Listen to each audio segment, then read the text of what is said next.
Is having a destination wedding inconsiderate to guests and bridal party? If a couple wants everyone there, they should make it easier for everyone to attend. Planning a wedding out of the country says to me the couple isn't concerned with who will attend. No, I just think they have to understand not everyone is going to come or want to come. I was married at a destination wedding, but my husband and I are from different countries. My two other best friends also did destination weddings. They were all pretty small though. We all had less than a dozen people. My only thing with destination weddings is that you can't get mad if people don't come. Most people just cannot afford to take time off work and spend hundreds or thousands of their own dollars on plane tickets, and hotels, and updating their passport, and whatever else. If there's someone you absolutely need to be there and their attendance is non-negotiable for you, then you have to pay to get them there. If you expect your guests to pay their own way, then you also have to expect low attendance. I love destination weddings. It means I don't need to go or buy a gift. I mean, it's your wedding, do what you want. I won't be mad if it is far away from me, but I will likely not come if it is somewhere at the back of beyond. Couples should do what they want on their wedding. It's their day, and if PPL can't afford it, that's fine. They will understand. Send them gift or your regards, and they will be happy. What's more important, the location or being surrounded by friends and family? Every couple makes that choice for themselves, but you can't always have it both ways. I think it depends on what the couple wants. Do they want to be surrounded by family and friends to help them celebrate their special day, or do they just want to get married in a place special to them, realizing they most likely will have a much smaller group of people to celebrate with? Do what you like, but don't be a total monster about it if you decide to get married somewhere that requires others to spend a lot of money to them and a lot of time for them on your wedding and they decide not to go. Let's be honest, lots of people choose a destination wedding specially because they don't want to host 200 people. And that's totally fine. It's their wedding. Guests or potential guests sometimes feel entitled and think it's about the guests. It's not. I think it's incredibly selfish if you're middle class. You're putting people, especially close family and friends, in an impossible situation. My very best friend had a destination wedding when we'd just had our first child and bought a house. I don't think she minded that we couldn't be there, but I love her, and even 20 years later I'm sad I wasn't there. Maybe I'm just not sentimental, but TBH I wouldn't care that much if I couldn't attend a friend's wedding because of travel. It's more important that the couple is happy with their big day no matter what they do. Personally, I would never do a destination wedding because it sounds like a pain in the ass.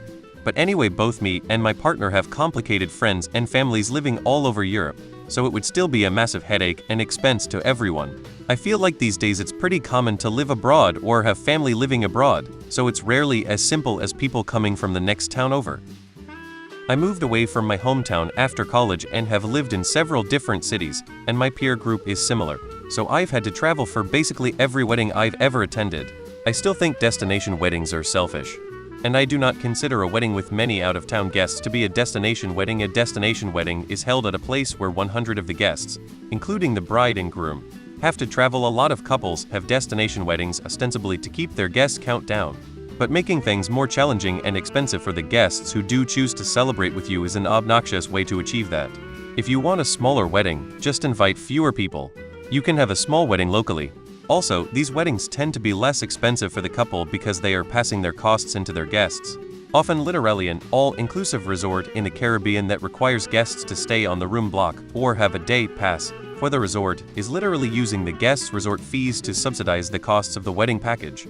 But even if it is just a lower COL location, the couple is only able to save money because of all the money their guests had to spend on travel. Destination weddings used to be something that the rich and famous did. It's become increasingly popular with the middle class and even the lower class. I find them ridiculous, but I also think that big over-the-top weddings are ridiculous. But if people can't afford to go or don't want to go, then they shouldn't go. And the bridal party shouldn't get hurt if someone doesn't want to attend. I have one child. I told them I was going to give them $50,000, and they could use it for their wedding down payment on a house, whatever they wanted.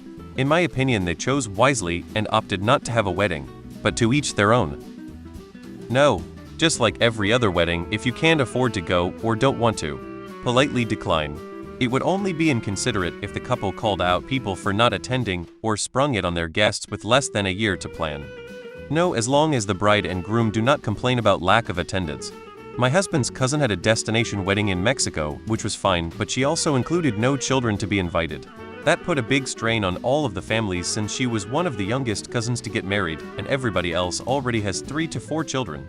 The wedding also took place prior to spring break, so people would have to take off work or get their kids out of school and find a babysitter. So her attendance was very small and she was salty about it.